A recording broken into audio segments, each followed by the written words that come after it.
Hi hello வணக்கம். இன்னைக்கு வடகம் இரண்டாவது பாகம் பாருங்கள்.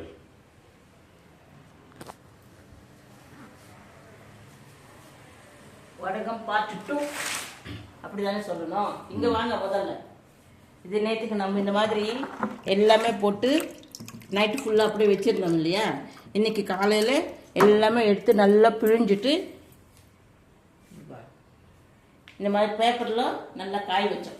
வெயிலில் மொட்டை மாடியில் கெட்டு போய் பிளாஸ்டிக் பேப்பரில் அதில் இருக்கிறதெல்லாம் நல்லா பிழிஞ்சு போட்டு நல்லா இந்த மாதிரி காஞ்சது பாருங்க. இன்னைக்கு இது மறுபடியும் அந்த தண்ணி நல்ல வெயிலில் காயணும். ஆமாம், வெயிலில் நல்லா வெயிலில் வந்து இந்த மாதிரி பிளாஸ்டிக் பேப்பரை வச்சு நல்லா பிழிஞ்சு போட்டு இந்த மாதிரி காய வச்சுக்கணும். இதெல்லாம் நல்லா மறுபடியும் இதில் போடணுமா? மறுபடியும் இந்த தண்ணியில் இன்னைக்கு போட்டு நைட்டுக்கு ஃபுல்லாக இப்படியே இருக்கணும். நல்லா ஓரணும். ஆமாம், மறுநாள் நாளைக்கு மறுபடியும் இதையும் மறுபடியும் பிழிஞ்சு போடணும். ஏன்னா தண்ணி எல்லாம் உறிஞ்சிடுச்சுன்னா பிழிஞ்சு போட வேண்டாம். அப்படியே போட்டு காய் போட்டுட்டு சாயங்காலமா உருண்டை பிடிச்சிடலாம். இன்னும் தண்ணி நிறைய இருந்துச்சு, இந்த வெங்காயத்துல தண்ணி நிறைய இருந்துச்சுன்னு வச்சுக்கோங்களேன், அப்போ கூட கொஞ்சம் மறுபடியும் பிழிஞ்சுதான் போட வேண்டும். இப்போ இதெல்லாம் இதில் போட்டு எல்லாமே இன்னைக்கு மிக்ஸ் பண்ணி வச்சுக்கலாம். உடம்பு என்ன சும்மாவா? எவ்வளோ வேலை தெரியுமா இதுக்கு? அவ்வளோ கஷ்டப்பட்டு செய்யணும். ஆனால் இது நல்லா காஞ்சிருக்கிறதுனால அந்த தண்ணி நல்லா அதில் அப்சர்வ் பண்ணிக்கும் நினைக்கிறேன் நான்.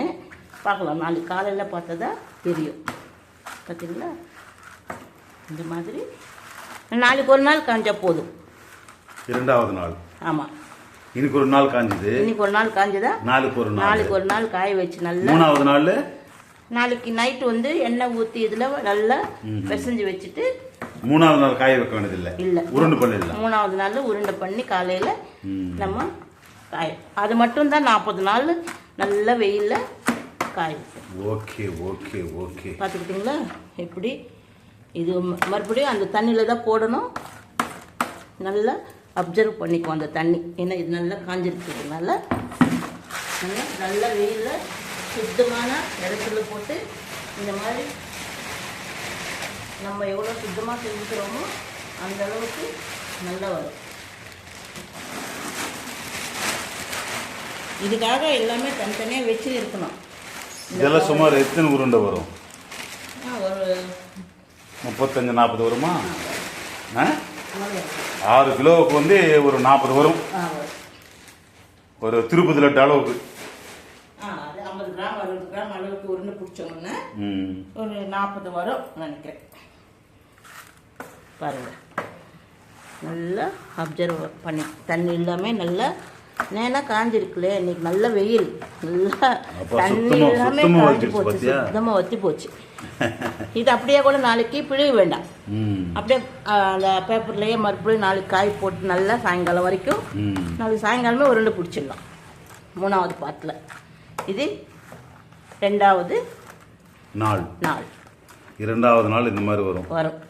இரண்டாவது நாளுக்கு இந்த மாதிரி வரும். நாளைக்கு நீ எவ்வளவு பிழிஞ்சா கூட அதுல ஒன்றும் வராது. இதுல இனிமேல காஞ்ச வெயிலுக்கு தண்ணி இருக்காது. நாளைக்கு சுத்தமா இழுத்துக்கும். பாருங்க, காலையில ட்ரை ஆகிடும் அது. ஆமா, இது மறுபடியும் நாளைக்கு காய வச்சு எண்ணெய் ஊற்றி